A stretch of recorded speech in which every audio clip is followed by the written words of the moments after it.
નમસ્કાર, આપ જોઈ રહ્યા છો નેશન પ્લસ ન્યૂઝ. હું છું આપની સાથે હેતલ ભગત. વડોદરા શહેરના વારસિયામાં આવેલી સુપર બેકરીમાંથી વધુ એક વખત બિન આરોગ્યપ્રદ ખોરાક નીકળ્યો હોવાનું સામે આવ્યું છે.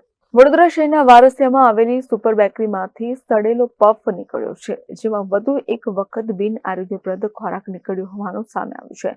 ગ્રાહકે દુકાન માલિકને જણાવતા દુકાન માલિકની ગ્રાહકને ધમકી મળી. ગ્રાહકને કહ્યું કે તારે જે કરવું હોય તે કરી લે.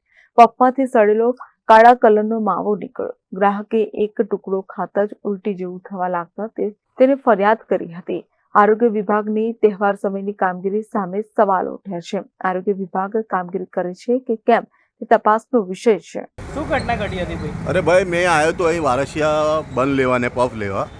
તો મેં પફ લીધું. પફ જેવી રીતે મોઢા પર બાઇટમાં નાખ્યું એવી રીતે જ મને આમ બહુ ગંદી વાસ આવી અને ઉલટી જેવું થયું. અને મેં જેવી રીતે પછી ખોલીને જોયું તો આ તો એકદમ સડેલો છે. આ તમે જોઈ શકો છો. અને ઉપરથી મેં આ ભાઈને કીધું હાઉં છે, તો ઉપરથી આ ભાઈએ કોઈ એમના માલિક છે કરણ ભૈયા કરીને એમને ફોન કર્યો. તો મેં એમને વાત કરી કે ભાઈ આ શું છે, કેવું વેચો છો? તો મને કહે છે શાંતિથી વાત કર, દાદાગીરી ના કર. ને ઉપરથી મને કહે છે જે થાય કર લે, એવી મને વાત કરે છે. એટલે પછી મારે મીડિયા પાસે જવું પડ્યું ને આરોગ્ય ખાતાને આ વસ્તુની જાણ થવી જોઈએ. આવી રીતે તમે આટલી મોટી દુકાન ખોલીને અને આવી વસ્તુ વેચી રહ્યા છો. લોકોના સેહત જોડે તમે કેટલો મોટો ખિલવાડ કરી રહ્યા છો. આ ભાઈની એટલી બદતમીજીથી બોલવાથી મારે આટલો મોટો સ્ટેપ લેવો પડે. બાકી મને કોઈ ઇન્ટરેસ્ટ નહોતું આ બધું કરવા. Bureau report, nation plus news, Vadodara.